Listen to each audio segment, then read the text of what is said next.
Hello বন্ধুরা, সবাই কেমন আছো?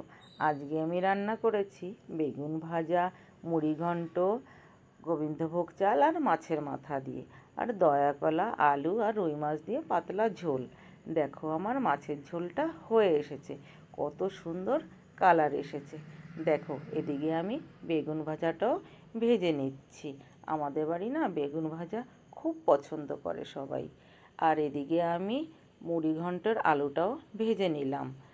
আর ঘি আর তেল দিয়ে কড়াইতে এইবার তেজপাতা, শুকনো লঙ্কা, আস্ত গরম মশলা দিয়ে আর এই পেঁয়াজ, রসুন, আদা, জিরে আমি শিলে বেটে নিয়েছিলাম, আর সঙ্গে টমেটো কুচিটাও দিয়ে দিলাম।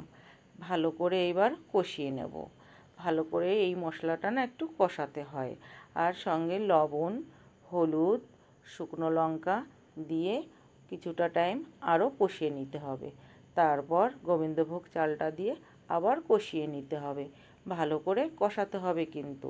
তারপর আবার মাছের মাথাটা দিয়ে দেবো। মাছের মাথা দিয়ে আরও কিছুক্ষণ সময় আমার কষিয়ে নিতে হবে। এবার আমি জল দিয়ে দিলাম। দেখো পরিমাণ মতন জল দিতে হবে, যে যতটা রান্না করে। দেখো আমার কত সুন্দর ফুটে গেছে মুড়িঘণ্টটা। এদিকে দেখো আমার মুড়িঘণ্টটা একদম গা মাখা হয়ে এসেছে, কত সুন্দর কালার লাগছে। দেখো এই মুড়িঘণ্ট খেতে খুব ভালো লাগে, তোমরা একবার বানিয়ে দেখো এরকম করে। আমার মুড়িঘণ্ট হয়ে গেছে, এইবার গরম মশলা দিয়ে দিলাম, এবার নামিয়ে নেব।